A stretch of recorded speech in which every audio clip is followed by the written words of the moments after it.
Assalamualaikum warahmatullahi wabarakatuh. Nama saya Irman Taufik. Saya akan membacakan hasil jawaban dari UTS mata kuliah Manajemen Penanganan Bencana. Soal yang pertama itu sebutkan macam-macam bencana secara singkat, padat, dan jelas. Nomor 1 itu macam-macam bencana, diantaranya gempa bumi, getaran atau guncangan yang terjadi di permukaan bumi yang diakibatkan oleh tumbukan atau lempeng bumi, erupsi, gunung berapi atau gunung meletus. Tsunami adalah serangkaian gelombang ombak laut raksasa yang timbul karena adanya pergeseran di dasar laut akibat gempa. Yang berikutnya tanah longsor. Dan banjir itu adalah peristiwa terendamnya suatu daerah karena volume air yang meningkat, sedangkan banjir bandang adalah banjir yang datang secara tiba-tiba dengan debit air yang besar. Itu untuk selanjutnya kekeringan, angin puting beliung, abrasi. Abrasi adalah proses pengikisan pantai oleh tenaga gelombang laut yang bersifat merusak. Nomor 2 yaitu tuliskan minimal satu dalil dari ayat Al-Quran atau hadis tentang contoh salah satu bencana, misal banjir, longsor, COVID, dan lain-lain. Berikan penjelasan menurut ahli tafsir, sebutkan nama mufasirnya dan dalam kitab apa. Jawaban nomor 2 itu surat Fussilat ayat 16. Bismillahirrahmanirrahim. Fa'arsalna alaihim rihan sarsaran fi iyanin nasyatil laduziqahum azabal ghiryi fil hayati dunya wal azabul akhirati ahzawahum layud surun, yang artinya maka kami meniupkan angin topan yang amat gemuruh kepada mereka dalam beberapa hari yang sial, karena kami hendak merasakan kepada mereka itu siksaan yang menghinakan dalam kehidupan dunia, dan sesungguhnya siksa akhirat lebih menghinakan sedang mereka tidak diberi pertolongan. Quran Surat Fussilat ayat 16. Tafsir Al-Mukhtasar Markaz Tafsiriyat di bawah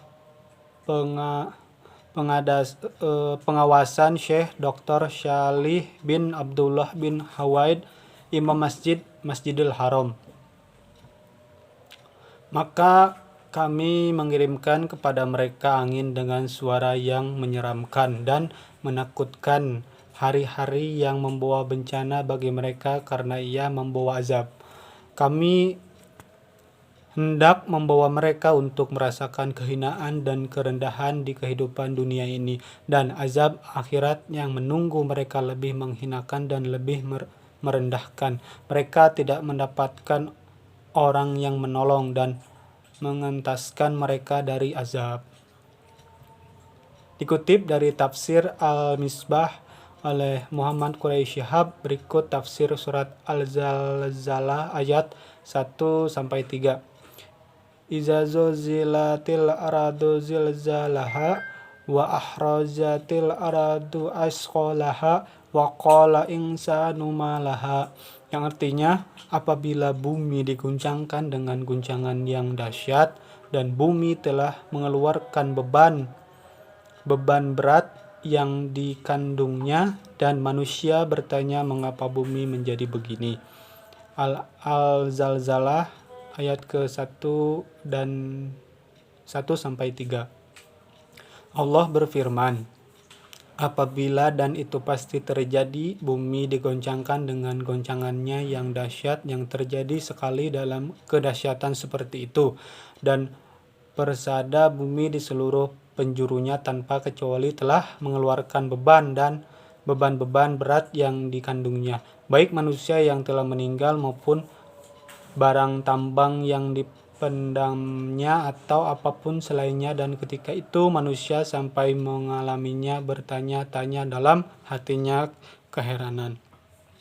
Apa yang terjadi, bagaimana sehingga dia digoncangkan demikian dahsyat dan mengeluarkan isi perutnya. Apa ya? Nomor 3 itu soalnya jelaskan urgensi dari mitigasi bencana dan bagaimana cara seorang muslim menyikapi bencana. Jawaban nomor 3 itu diantaranya yang saya tulis, urgensi dari mitigasi bencana. Mitigasi bencana adalah tindakan yang dapat mengurangi risiko jangka panjang dari ancaman bencana. Mitigasi bencana merupakan upaya berkelanjutan di berbagai tingkat, mulai dari individu hingga tingkat nasional, untuk mengurangi dampak bencana terhadap keluarga, rumah, komunikasi, dan kondisi ekonomi. Dilansir dari BPBD Kabupaten Karanganyar, beberapa tujuan mitigasi bencana itu adalah yang pertama, mengurangi dampak yang ditimbulkan oleh bencana alam, terutama untuk penduduknya. Yang kedua itu menjadi pedoman penting dalam perencanaan pembangunan. Yang ketiga, meningkatkan pengetahuan masyarakat dalam menghadapi dan mengurangi dampak atau resiko bencana alam. Cara seorang muslim menyikapi bencana atau musibah. Yang pertama, iman dan ridho terhadap ketentuan qadar. Yang kedua, sabar menghadapi musibah. Sikap ini yang wajib kita miliki saat menghadapi musibah. Selain itu, disunahkan apabila terjadi bencana menimpa kita, maka ucaplah kalimat innalillahi wa inna ilaihi raji'un. Yang ketiga, mengetahui hikmah di balik musibah. Selalu berpikir positif meski telah dirundung musibah, karena sebenarnya selalu ada hikmah yang ditemukan di baliknya. Yang keempat, tetap berikhtiar, yaitu tetap melakukan berbagai usaha untuk memperbaiki keadaan. Yang selanjutnya, memperbanyak doa dan berzikir. Zikir akan menenteramkan hati orang yang sedang gelisah atau stres.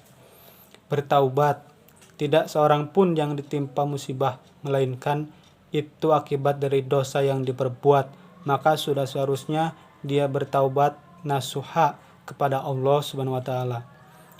Tetap istiqomah, untuk selanjutnya itu tetap istiqomah pada Islam, yaitu konsisten atas satu jalan dengan mengamalkan kewajiban-kewajiban dan meninggalkan larangan-larangan Allah Subhanahu wa taala. Soal yang keempat itu berikan penjelasan pentingnya manajemen penanggulangan bencana. Jawaban di sini yang saya tulis itu nomor 4, pentingnya manajemen penanganan bencana. Manajemen bencana adalah suatu proses terencana yang dilakukan untuk mengendal bencana dengan baik dan benar. Penanggulangan bencana adalah serangkaian upaya meliputi penetapan kebijakan pembangunan yang berisiko timbulnya bencana, kegiatan pencegahan bencana, tanggap darurat, dan rehabilitasi menurut Undang-Undang Nomor 24 Tahun 2007. Manajemen bencana merupakan proses dinamis, berlanjut, dan terpadu guna meningkatkan kualitas observasi dan analisis serta pencegahan bencana. Fungsi manajemen bencana. Ya, di sini ada fungsi manajemen bencana, diantaranya yang pertama, memahami konsep manajemen darurat sehingga efektif kontrol yang dapat dilakukan dengan cepat dan akurat. Yang kedua, memahami konsep proses kesiapsiagaan darurat dan sistem untuk mempersiapkan darurat, kesiapan sistem di tempat kerja.